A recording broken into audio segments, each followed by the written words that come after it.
ආයුබෝවන් SP education YouTube channel එක සඳහා සාදරයෙන් පිළිගන්නවා.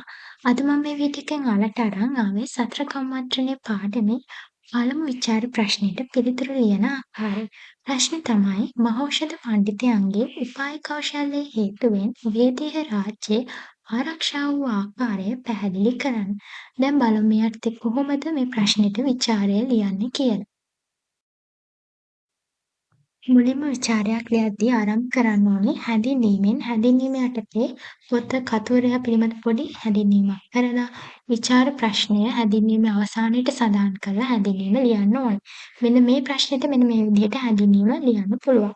කුරුණෑගල යුගයේ 4 වන පරාක්‍රමබාහු රජ දවසේ වීරසිංහ පතිරාජ නැමැති ඇමතිවරයාගේ අනුග්‍රහයෙන් සහ පාලි ජාතක කතාව මූලාශ්‍ර කොට ගනිමින් 550 ජාතක පොත සිංහලයට පරිවර්තනය කරන ලදී. ජාතක පොතේ දීර්ඝතම ජාතකය උම්මග්ග ජාතකයයි. මහෞෂධ පඬිතුමාගේ බුද්ධි මහිමය ප්‍රකාශ කිරීම අරමුණු කොටගෙන රචනා කොට ඇත්තේ උම්මග්ග ජාතකයේ කොටසක් සතර කම්මන්ත්‍රණය ලෙසින් හමු වේ. මහෞෂධ පණ්ඩිතයන්ගේ උපාය කෞශල්‍ය හේතුවෙන් වේදේහ රාජ්‍ය ආරක්ෂා වූ අයුරු පහත සඳහන් ආකාරයෙන් විමසීමට ලක් කළ හැකිය. විචාරය හැඳින්වීමෙන් පස්සේ තියෙන්නේ උද්දෘත භාවිතා කරලා විචාරය ලියාගෙන යන්න. එතකොට මේ වගේ ප්‍රශ්නයකට උද්දෘත 3ක් වගේ භාවිතා කරලා තමයි විචාරය ලියන්නේ. මේ ප්‍රශ්නේ සඳහා යොදා ගන්න පුළුවන් උද්දෘතයක් තමයි ඇතුළු නුවර හුන් දිවිදුන් පිටත් කරවා පිටි නුවර ලැවූසේක. පිටි රටින් දනව් වලින් සතර වාසල නියංගම් සතරින් වස්ත්‍රාභරණ ධන ධාන්‍ය ආදීන් සමුත් වූ ඉසුරුමුතුන් ගෙන්වා ඇතුළු නුවර වැස්සූසේක.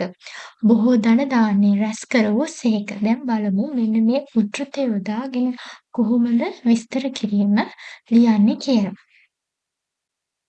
හේවට්ට බමුණා දියත් කිරීමට සැලසුම් කොට ඇති සතර කම්මන්ත්‍රණය ගිරාපෝතකයාගෙන් දැනගත් මහෞෂධ පඬිතුමා තම රාජ්‍ය වන මීළු නුවර ආරක්ෂා කර ගැනීමට උපක්‍රමයක් සැලසුම් කළේය.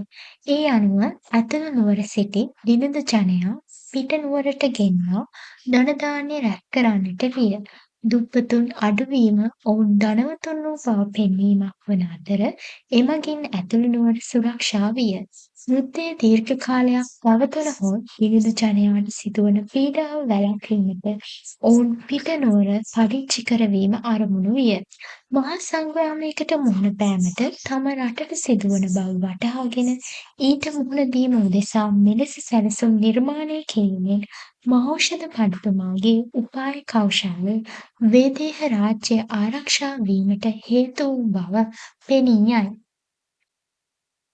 මේ යටතේ යොදාගත්ත දෙවෙනි උද්දෘතය තමයි සැටරියන් උණ දණ්ඩක් ගෙන්වා සරියේ දෙකක් කොට පලා ඇතුළු පිටගැට හරවා ශුද්ධ කොට නැවත එක් කොට තබා සමින් වසා බඳවා පිට මැටි ගාවා තපස්වීන් ලවා හිමාලයෙන් ගෙන්නූ මැටි හා ඇඹුල බීජු හාගෙන පොකුණු ඇසෑ දියෙහි බිජුවට රෝපණය කරවා මැටි පිට උණ දණ්ඩ සිටුවා ඇතුලේ පැන් පුරවාලු ශ්‍රේක. දැන් මේ අතර මේක විස්තර කරන විදිහ බලමු. හේවට්ට විසින් ඇතුළු නගරයට ජලය නතර කිරීමට යෙදූ උපක්‍රමයෙන් මහෞෂධ පඬිතුමා වේදේහ රාජ්‍ය ආරක්ෂා කරගත්තේය. එනම් හැටරියන් උණ දණ්ඩක් ගෙන ඒ ඕලු ඇටයක් සිටුවා වවා ගන්නා ඕලු මල හා දණ්ඩ සමග සතුරා අතට පත් කරයි. චරපුරුෂයන් එය අසූරියන් කොට මැන පෙන්වයි. එයින් වේදේහ රාජ්‍ය තුළ ගැඹුරු විල් ඇති බව සතුරා තේරුම්ගෙන ජලය නතර කිරීමේ උත්සාහය අතහරියි. ඇතුළු නගරයේ පොකුණු වන විශාලත්වය හා ගැඹුර පෙන්වනු පිණිස මහෞෂධ පණ්ඩිතයන් සිදු කරනු ලැබූ උපායශීලී ක්‍රියාවලිය හේතුවෙන් වේදේහ රාජ්‍ය ආරක්ෂා වූ බව පෙනී යයි. ප්‍රශ්නය යටතේ අවසාන උද්දෘතය විදිහට යොදාගත්ත මම මෙන්න මේ උද්දෘතය නැගී සිටුව ආචාර්යනි නැගී සිටුව ආචාර්යනි මම බාලයෙනි තුපුගේ මුණුබුරු තරමට ඇත්තෙමි. දැන් මේ උද්දෘතය කොහොමද පැහැදිලි කරලා ලියන්නේ කියලා බලමු. හේවට්ට බමුණා ධර්ම යුද්ධයක් සූදානම් කළේ මහෞෂධ පඬිතුමාගෙන් වැදුම් ලබා ධර්ම යුද්ධයේ ජය ගැනීමේ අපේක්ෂාවෙන් වුවද එය එසේ සිදු නොවිය. මහෞෂධ පඬිතුමා තෑගි ලෙස ගෙන අෂ්ටවංග මාණික්‍ය දැක සියලු සැලසුම් අමතක වේ. වස්තු ලෝභයෙන් යුතු කේවට්ට බමුණා මහෞෂධගේ දෙපා මුලට වැටුණු මැණික අහුලා ගැනීමට නැමුණු අවස්ථාවේදී එය බලන්නාවුන්ට පෙනුනේ බමුණා මහෞෂධ පඬතුමාට වඳිනා බවකි. එහිදී කේවට්ට බමුණා පරාජයට පත්විය. ධර්ම යුද්ධයේ අවස්ථාවේදී වේදේහ රාජ්‍යයේ සතුරා අතට පත් නොවීම සඳහා හේතු වූයේ මහෞෂධ පඬතුමාගේ උපාය කෞශල්‍යයයි. හැඳින්වීම උද්ෘත තුන විස්තර කරාට පස්සේ විචාරයක අවසානයේ තමයි ලියන්න ඕනේ. එතකොට මේ ප්‍රශ්නේ යටතේ විචාරය මෙන්න මේ විදිහට අවසන් කරන්න පුළුවන්. මහෞෂධ පඬිතුයන් සිය වේදේහ රාජ්‍ය ආරක්ෂා කර ගැනීම සඳහා උපායශීලීව කටයුතු කළ ආකාරය ඊට සඳහන් නිදසුන් මගින් පැහැදිලි වේ.